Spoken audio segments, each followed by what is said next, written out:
Muy bien. Y bueno, bienvenidos a todos, pues con el ánimo y la nostalgia de terminar un proyecto juntos. Y este tema para mí es un tema especial, muy importante, porque es el que le da sentido a todo lo que venimos trabajando, le da sentido a ser un líder integral o cualquier otro tipo de líder que alguien escoja ser, le da sentido al trabajo que hacemos cada día y finalmente, independientemente del nivel de práctica o de conocimiento en el que podamos desarrollar nuestras aptitudes o nuestras cualidades en la vida, pues la idea es llegar lo más cercano a lo que vamos a explicar como lo que creemos es el amor incondicional, ¿no? Que es el amor más grandioso que le da el origen a todo y que es el fin de todo también, ¿no? Entonces, a eso le vamos a llamar el amor incondicional. Alan. En la imagen pueden ver específicamente que, pues, el típico metáfora de la montaña, pero aquí va con personas que van acordonadas. Acordonadas es porque van unos ayudándose con los otros, entendiendo que no la podemos subir solos. No somos seres aislados, ni totalmente autosuficientes, ni totalmente independientes. Somos seres sociales que para poder expresar el amor, pues no lo podemos hacer tampoco solos. Podemos conectarnos con la compasión, podemos conectarnos con la conciencia plena. Sin embargo, para poder vivir la experiencia del amor, es algo que no es lo mismo hacerlos de manera individual a de manera en grupo o en pareja. Entonces, bienvenidos a este tema que le da, espero yo, sentido a todo lo que hacemos, que es el amor incondicional. Pudiéramos entender como amor incondicional un amor sin condiciones, a eso se refiere incondicional o no condicionado, es decir, un amor que permite expresarse como es sin ningún tipo de límites, en el sentido de límites de tiempo, no tanto de límites de los límites para no sentirme ofendido o transgredido, ¿no? En que es un amor para siempre. A eso nos llamamos con un amor que no está condicionado, ¿no? Por el tiempo en este caso. Y hablamos de que es todo el camino que estamos recorriendo en nuestra vida para regresar, si son católicos o cristianos, a lo mejor la manera de explicarlo de mejor manera para mí es el camino de regreso a la casa de Dios, ¿no? O de una manera no religiosa, pero sí espiritual, el volver a estar de regreso en la unidad, ser conscientes de que somos independientes, únicos, auténticos, y sin embargo somos parte del todo, de eso que termina con la visión no dual, perdón, dual, para regresar a la sensación, a la experiencia no dual, ¿no? Al todo. Y esto tiene que ver también con la integración del vacío. El vacío, que es lo que más encontramos en el universo perceptible o tangible, o el todo, que sería una misma unidad, ¿no? El todo y el vacío, que lo vamos a tratar de desarrollar un poco más. En este concepto, que es el de talidad y vacuidad. Ya en el programa vimos una práctica que no desarrollamos, esa la vamos a hacer con los que nos acompañen ya en los programas más amplios, talleres por tema o en el diplomado, que sería la práctica de Big Mind o Big Heart o Gran Mente y Gran Corazón, que es la forma o la metodología para tener un contacto directo, ahora sí que con permiso del ego, con lo que consideramos la conciencia plena, la gran mente o el gran corazón. Entonces, hay dos conceptos clave que se unifican en lo que es el todo y la nada, ¿no? En el ser, que sería la talidad y la vacuidad. Entendemos por talidad lo que nosotros imaginamos como la pureza verdadera, la fuente, el origen, la dicha de la felicidad plena, ¿no? De la felicidad integral que dice Gustavo, amigo nuestro, en sus talleres, en lo que todo permanece en esencia permanentemente para siempre. Esa realidad suprema donde todo es tal cual es la manifestación del aquí y el ahora sin observar el aquí o el ahora, porque ya es la perfección, ¿no? A eso es lo que vamos a estar nosotros entendiendo como talidad, al menos para poderlo comprender y conceptualizar, entendiendo que más allá de la conceptualización y de los procesos mentales, esto no aplicaría como tal, ¿no? Entonces, como un marco de referencia, la talidad es aquello que nos permite entender que no hay ningún ser que tenga alguno de sus elementos de manera unitaria, separada o separado de forma independiente de las demás partes, ni siquiera del entorno o el medio que los rodea o que nos rodea. Y el otro concepto que se integra como parte de la misma moneda de esta unidad sería la vacuidad, que sería el vacío. En la tradición espiritual budista u oriental hablan del vacío de existencia inherente. Es decir, para no entrar en conceptos muy complejos, es aquello que no puede estar separado o que le resulta estar separado de lo mismo que lo une, ¿no? O sea, somos seres indivisibles del mismo que nos creó. Esa sería la forma como yo lo podría explicar.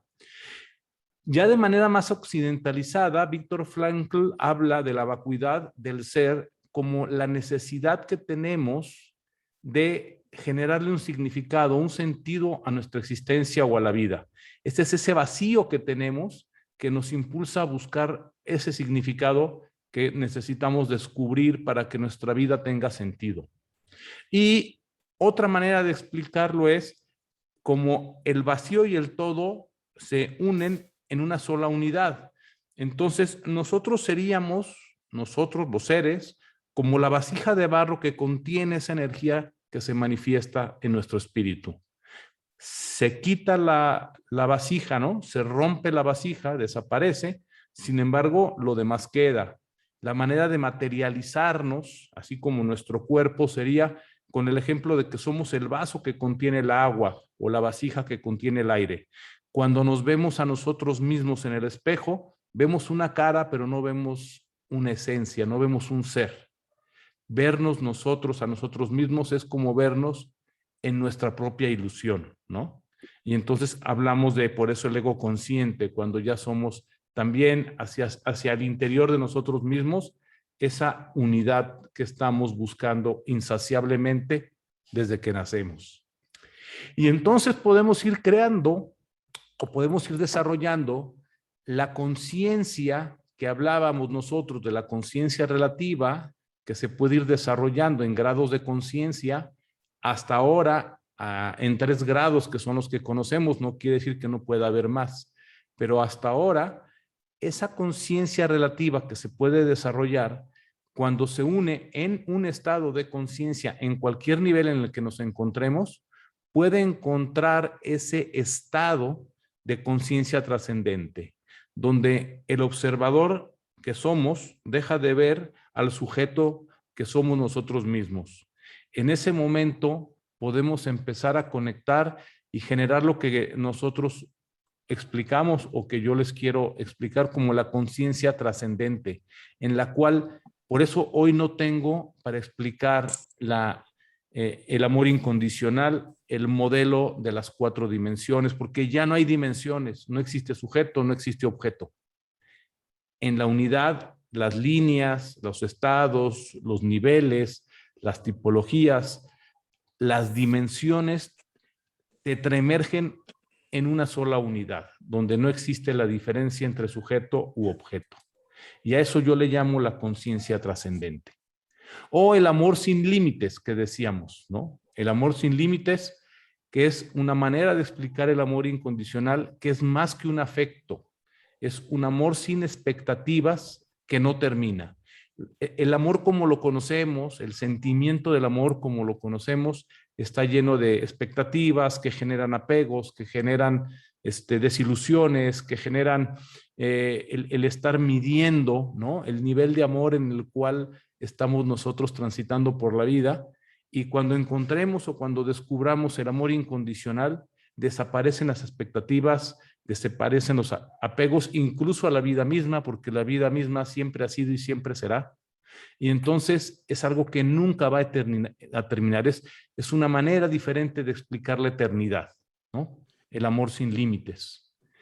En Grecia, en la antigüedad, a este concepto lo relacionaban con un término que le llamaban ágape, que se refería a algo que va más allá del sentimiento ya desde entonces, a un amor reflexivo en la cual el que ama, lo único que le importa es el bien de aquello que ama, ¿no? Y no solamente aplica a la pareja.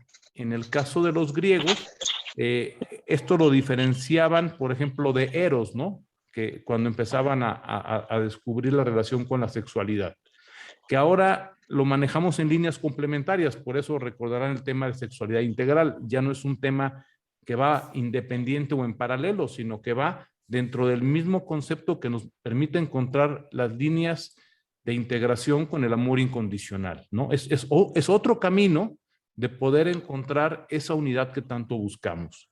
No el único, pero es un camino también muy poderoso.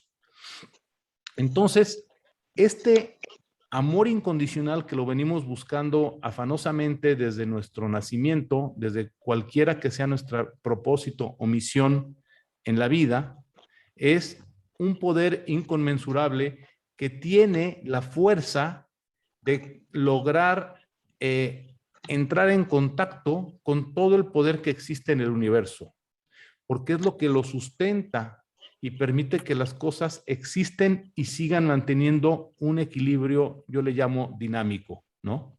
Un equilibrio dinámico que que permite que todo se surja y se realice y se haga y se siga creando. Es una fuerza dulce y cálida que tiene una capacidad de transformarlo todo. Y al hablar de transformarlo todo, hablamos de transformar lo que por lo pronto ahora conocemos, que somos nosotros mismos.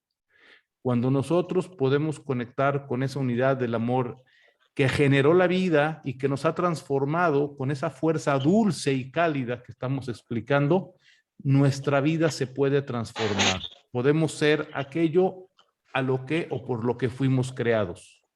Y entonces no podríamos entender el concepto de amor incondicional si no pudiéramos perdonar, si no pudiéramos encontrar que en este camino de la dualidad, de la falla, de que somos seres incompletos, imperfectos, en proceso de gestación y de transformación, pues nos equivocamos, generaremos cualquier cantidad de situaciones difíciles, erróneas, y solo el amor incondicional se puede entender o se puede recuperar cuando aprendemos a aplicar, a desarrollar el perdón, ¿no?, que nos regresa a nuestra naturaleza, que nos hace reconocer nuestra vulnerabilidad y reconocer que para poder amar y para poder transformarnos necesitamos autoperdonarnos y también ser conscientes que los demás seres que conocemos son como nosotros, y de ahí viene el concepto de compasión, ¿no?, de reconocer mi vulnerabilidad propia y la vulnerabilidad de todos los demás que son como yo en un proceso diferente y tal vez en un nivel de desarrollo diferente. ¿Qué es el perdón? Para ponerlo en pocas palabras, es la decisión que tenemos en algún momento de nuestra vida de decir, ya no quiero sufrir más, quiero perdonarme para dejar todo ese resentimiento que hay en mí, como tomar ese grano que salió, que nos está corroyendo por dentro, ¿no?, y se manifiesta en la piel, y dejamos que todo eso salga y se empiece el proceso de curación. Lo que genera, ¿no?, el infierno de vivir sin perdonarnos es resentimiento, resentimiento a la vida, resentimiento a las personas, resentimiento a lo que nos rodea, y entonces estamos viviendo como caminando de espaldas a la vida. Y en el momento que decimos, ya no puedo más, ya no quiero seguir así, soltamos y entonces entramos en ese proceso que vamos a describir un poquito brevemente más adelante, que es el del perdón. Y yo le llamo el perdón en dos caras o dos facetas, el perdón efectivo y el perdón integral, o sea, es parte del mismo proceso del perdón. El perdón verdadero o el perdón efectivo nos permite asumir que lo que hayamos hecho que amerite un perdón de autoperdón o de perdonar, o por lo pronto a nosotros mismos, es que lo que hagamos no absuelve el comportamiento erróneo que tuvimos. O sea, el hecho de decir, quiero que me perdones, no nos absuelve del mal comportamiento. O sea, tomamos conciencia del mal que hicimos, del problema que causamos, de el impacto que generó nuestra actitud o nuestro comportamiento y nos hacemos cargo de eso. Por lo tanto, eso hace que nos lleve no solamente a ofrecer una disculpa y un perdón sincero, sino también a buscar en la medida de nuestras posibilidades la manera de compensar a aquellos o aquel a quien perjudicamos y adoptar una conducta que sea correctiva, es decir, que me permita, digamos que poder recuperar con actos lo que hice para afectar a otras personas. Me acuerdo mucho, por ejemplo, de lo que pasó con aquel pues, personaje inglés que vino a México a matar las ballenas allá en la Baja California Sur, cerca de Guerrero Negro, en un lugar que se llama Ojo de Liebre, que es como un acantilado acuático, ¿no? Donde pasan las ballenas por un canal y ahí tienen a sus ballenatos y están cerca de la orilla, de hecho uno las puede ver a muy pocos metros, y esta persona pues, veía que era una trampa natural y ahí las ejecutaba. Y era tanta la sangre que había en el mar que le pusieron ojo de liebre, porque era como el ojo rojo de un conejo, de una liebre. Y entonces sus generaciones precederas, o sea, las generaciones que siguieron, no me acuerdo el nombre de aquel que se dedicó a ejecutar y comercializar a las ballenas, pues vinieron a pedirle perdón a los habitantes e incluso hicieron una ceremonia para pedirle perdón a la naturaleza, a las propias ballenas que seguían llegando, ¿no? Entonces, no solamente es tener la obligación de pedir una disculpa, sino de tratar de compensar al medio, al entorno, a las personas que fueron afectadas por esa situación y adoptar, como este caso, conductas correctivas para que el perdón realmente sea efectivo. También es muy importante, y esto afecta no solamente al que pide perdón, sino al que lo recibe, una vez que damos ese perdón, que otorgamos la posibilidad de que alguien pueda liberar esa carga que tiene, poder entender que ya no vamos a simular que las cosas están bien. Es decir, estamos de acuerdo en que cuando alguien transgrede algún valor de nosotros y nos afecta y después nos pide perdón, bueno, decimos nosotros que te pida perdón no quiere decir que te caiga bien, ¿no? De alguna manera es el no aceptar, es quedarte con un poquito del resabio de ese rencor. Entonces, es importante para el que perdona no hacerlo simulado que ya, todo está bien. No, ni te preocupes, no pasó nada. Ok, ese no pasó nada, necesita quedar sellado con algo que le permita recobrar su dignidad al mismo que lo afectó.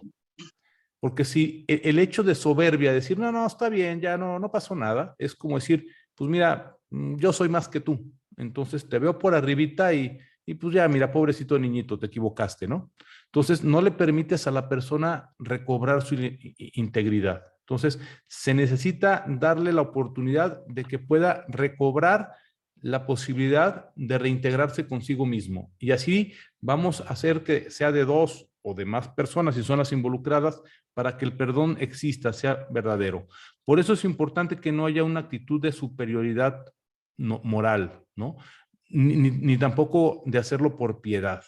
Me encanta la foto que les puse al principio del concepto del perdón para poder entrar o recuperar el camino del amor incondicional, los que vieron la película de La Misión, ¿no? Es el abrazo después de que estuvo cargando, ¿no? Aquel costal por el cual subió el cañón a punto de matarse, ¿no? Escalando en las cascadas de Paraguay, porque lo van a perdonar los mismos que perseguía y que él mataba, ¿no? Entonces, uno de ellos es el que le corta la cuerda de la carga que traía y entonces lo libera de ese sufrimiento que tenía interno, ¿no? Por todas sus acciones que había realizado. Y por eso el acto del perdón es maravilloso, porque además de que nos conecta con nuestra naturaleza imperfecta, vulnerable, nos permite manifestar nuestra propia integridad, tanto del afectado como del que afectó. Y eso nos permite ponerle fin a cualquier experiencia dolorosa, por dolorosa que ésta haya sido, para dejarla, borrarla del pasado y entonces ya no seguir afectando la vida a partir de lo que hay adelante, que sería en este caso lo que decimos como el futuro, ¿no? Entonces, a partir del aquí y el ahora, nos desconectamos de un tiempo que no existe para conectarnos con el único tiempo que existe y lograr que lo que podamos hacer en el tiempo que siga sea favorable, sea bueno para todos, ¿no? Y entonces ahora sí vamos a ver un poquito en los 4 cuadrantes a lo que nos referimos con el perdón integral. En el cuadrante superior izquierdo, que es la parte interior del ser de cada uno, la parte individual subjetiva, hablamos del perdón del yo o el autoperdón consciente. Es decir, antes de poder pedir perdón a los demás, es importante el propio proceso de autoperdón. Y entonces eso nos permite en conciencia reconocer qué fue lo que hicimos, que fue incorrecto, que estuvo mal, y qué tanto pudimos haber afectado a los demás. Nuestras acciones, qué implicación tuvieron en los demás que fueron los afectados, así como el entorno, porque no es nada más de repente la afectación a una persona, sino todo lo que está alrededor. Y también nos permite entender o aprender cuando analizamos y reconocemos qué fue lo que nos llevó a actuar de esa manera que rompió nuestra integridad, ¿no?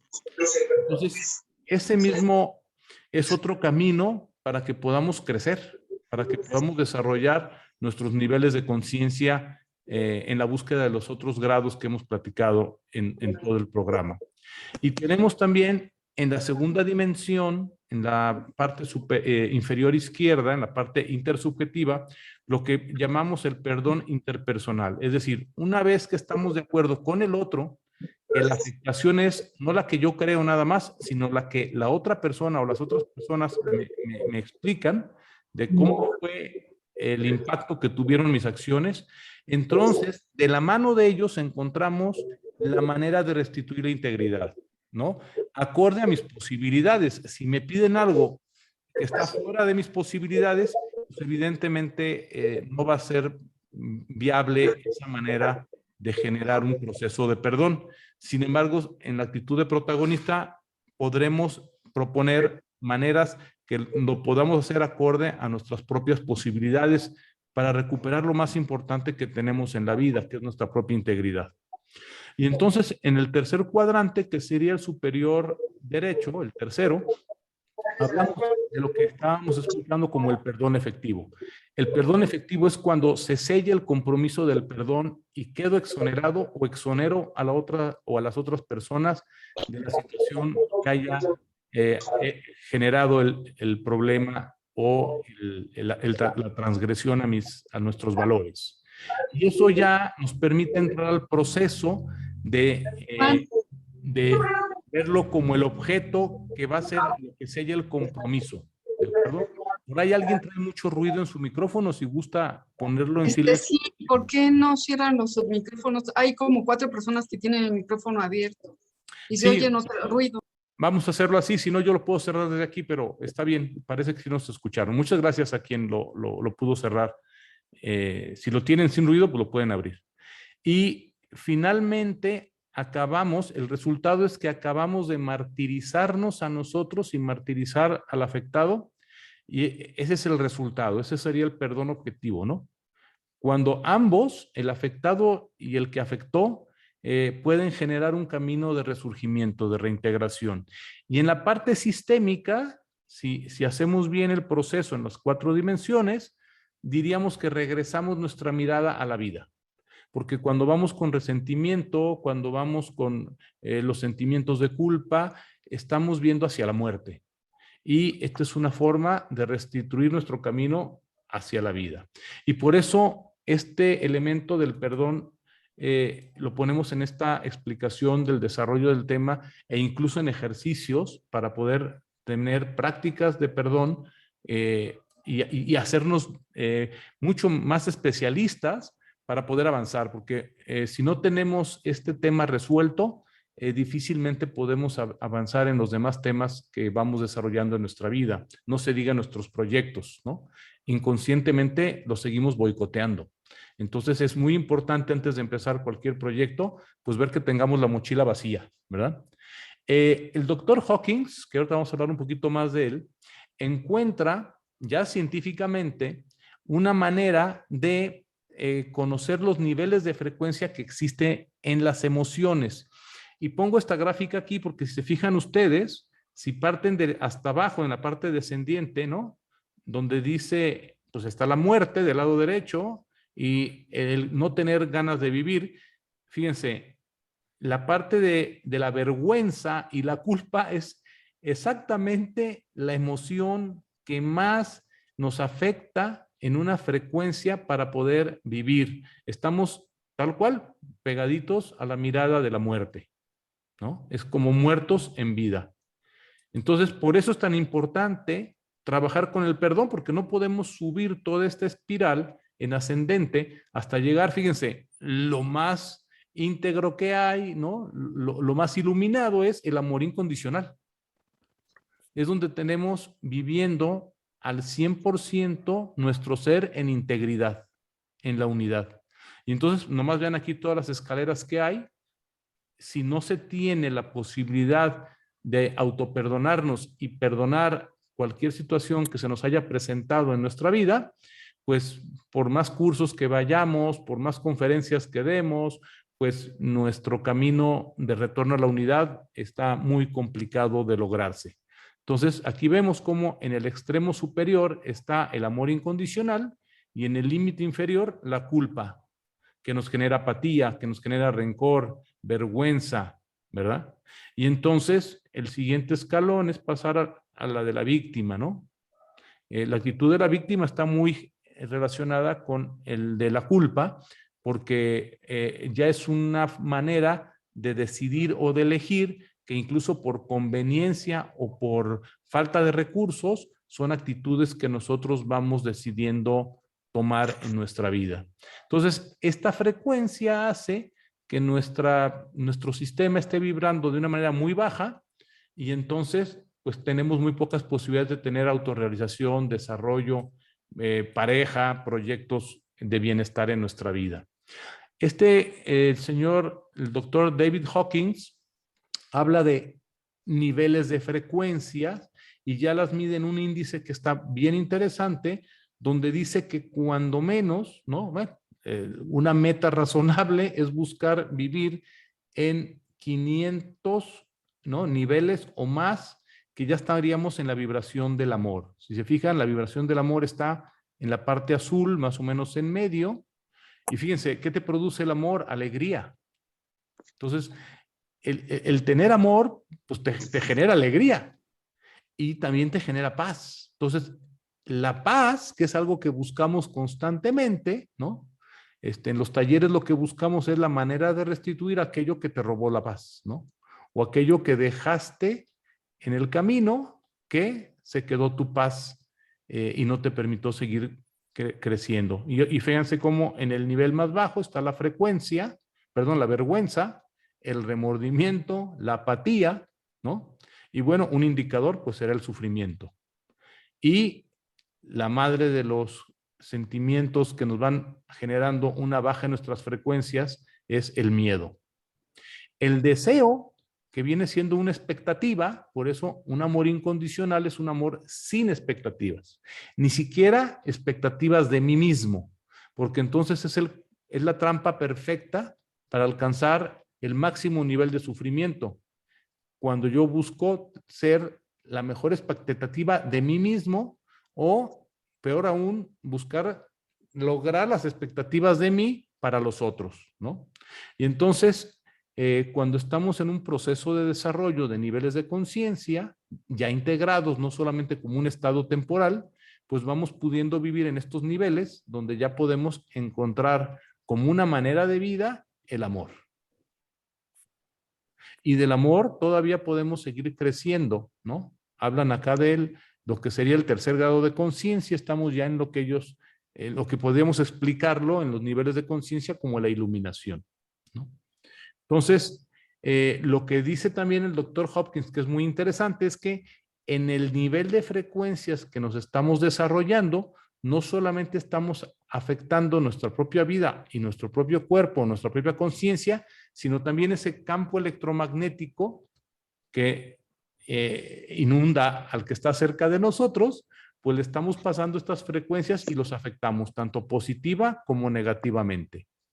De hecho, el estudio más cercano que yo he escuchado es que cuando estás vibrando en una frecuencia positiva, ¿no? Como del amor, de la aceptación, de la paz, tu buena vibra, como dicen, por eso hablan de las vibras, está afectando hasta 3 a 5 metros de los que están alrededor de ti.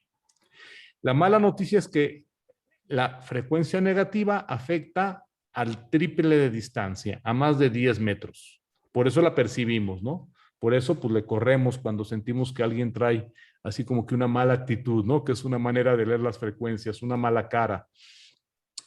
En el mapa del Dr. Hawkins, lo pueden ver con los colores de la espiral dinámica que explicamos en el tema de la espiral dinámica. Más o menos se relacionan, aunque no es exactamente esa idea, pero aquí vemos cómo se va pasando desde los niveles más bajos y de cómo estamos vibrando en la columna de en medio, ¿no? Nivel de calibración. De hecho, creó un logaritmo para eso, no son unidades hechas así nada más a lo loco, en el cual lo que él dice que necesitamos vibrar en más de 500 unidades, ¿no? Para poder tener esta vibración que se considera como la vibración del amor, ¿no? La humanidad está más o menos, el promedio de la gente actualmente en un nivel de 200 unidades, ¿no? Bueno, no se diga ahorita con la polarización que hay en el mundo, con el tema de la discriminación, de la violencia, bueno, aunque nosotros creemos que vibramos más alto, bueno, la vibración del entorno anda alrededor de las 200 unidades. Si esto lo vemos en el nivel de energía de la humanidad, porque ya hay afortunadamente estadísticas de esto, vean ustedes cómo en el siglo X, pues la humanidad vibraba a un ritmo de 190 unidades. Y fíjense cómo del siglo X a 1989, apenas el siglo anterior, o sea, pasaron 10 siglos y vean lo que subimos como humanidad, ¿no? Apenas 10 unidades aproximadamente. Sin embargo, del 89, que la mayoría de los que están en esta conferencia ya habían abierto los ojos en el mundo, a 1995, estamos hablando de menos de 10 años. O sea, en 5 años, vean el crecimiento que tuvo la humanidad en nivel de vibración de energía. De los 190 y poquitos a más de 200. Estamos casi en los 205. Lo que se hizo en 10 décadas, ¿no? En 10 siglos, aquí lo logramos en muy poco tiempo. Y ahora del 95, esta gráfica está al 2004, obviamente esta columna ha seguido cambiando, ya estamos arriba de las 200 unidades, ¿no? Entonces, lo que nosotros pensábamos que era la iluminación, se está dando cada vez más rápido en la humanidad.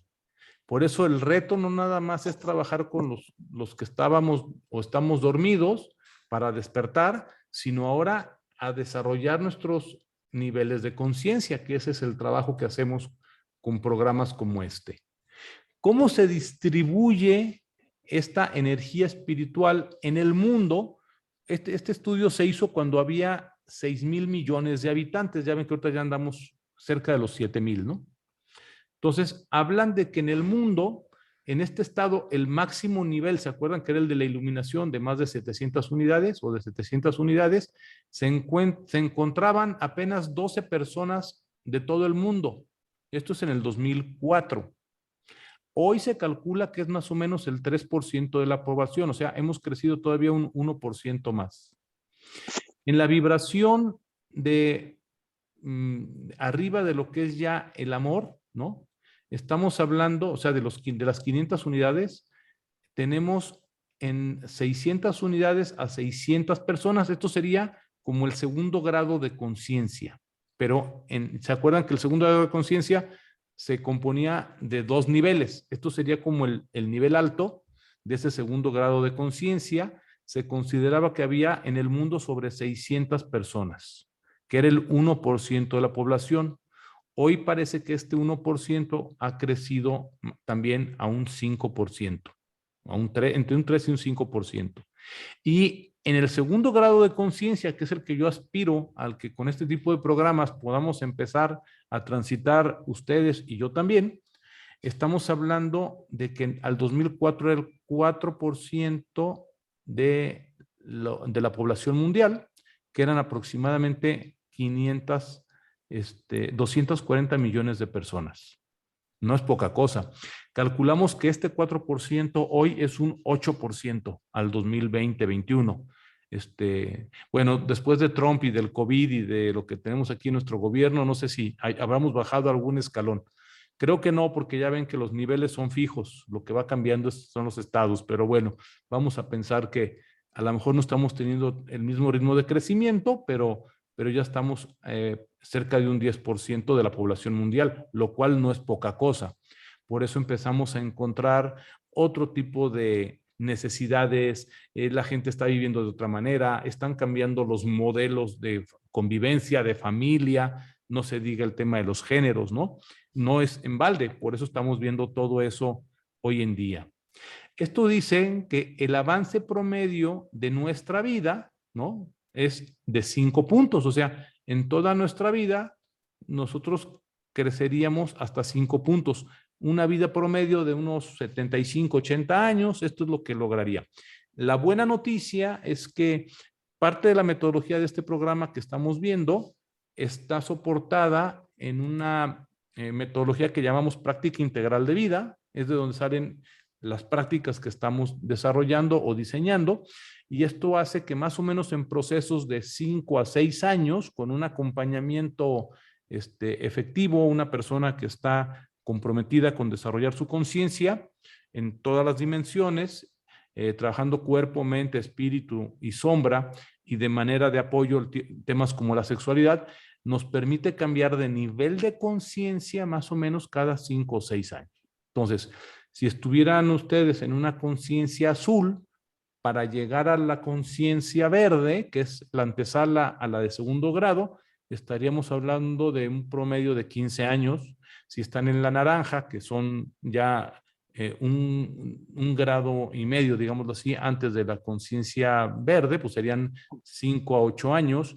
Y si ya estamos buscando pasar de la verde a la conciencia de segundo grado, pues pudiéramos tardarnos unos 4 a 6 años todavía de trabajar ya de manera consciente y con el apoyo de un guía o de un grupo que nos soporte, ¿no? Y tenemos, esta noticia no es tan buena, viviendo en los niveles más bajos, pero más bajos ya son de 200 unidades, a más de 5 millones de personas en el mundo. Era el 85% de la población mundial. Ahorita esto ha descendido un poco, tal vez andamos hablando del 80%, ¿no? Y entonces, lo que dicen estas estadísticas es que ya esto que vemos no es algo tan difícil de medir, sino que ya hay una manera de lograrlo. Bueno, antes de despedir nuestro taller, quise buscar algo en el cual yo me acuerde de ustedes, aunque no los vea, y ustedes puedan tener algo que los ancle a esta experiencia que tuvieron, a aquello que les haya llamado la atención, o incluso habrá tiempo más adelante de comentarlo. vamos a hacer un ejercicio que cuando hacemos el taller en vivo le llamamos la meditación de la vasija de barro. Hoy, por el tema de la virtualidad, escogí otra manera de despedirnos de este proyecto y de darle la bienvenida a los nuevos proyectos que vengan en su vida. Entonces, en un momento más voy a dejar de grabar. Las personas que no están en vivo en este momento no van a poder ver el ejercicio por el tiempo que llevaría, ¿no? Estaría mucho tiempo en silencio y entonces sería un poco ilógico grabarlo, pero vamos a hacer una práctica de heartfulness, ¿no? Heartfulness, para los orientales, mindfulness y heartfulness, que sería corazón pleno, es la misma. Ellos tienen una sola palabra, es la unidad de la mente plena o el corazón pleno. Y de hecho la palabra es sewa. En el caso de nosotros, occidentalizado el tema, nos da la ventaja de trabajar mindfulness con ejercicios de mente plena y heartfulness con ejercicios donde nos podemos conectar con los demás. Entonces, el vehículo que vamos a utilizar es una canción que elegí y en este momento voy a dejar de grabar y ya vamos a poder pasar a hacer nuestro ejercicio de despedida. Fue un placer a todos los que nos acompañaron en alguna de las conferencias y vamos a más adelante a grabarlas para ponerlas ya en temas de un comercializador o ya veremos cómo se van a comercializar. Pero por lo pronto, pues les agradezco que me hayan dado la oportunidad de desarrollar este proyecto para empezar a trabajar de esta manera.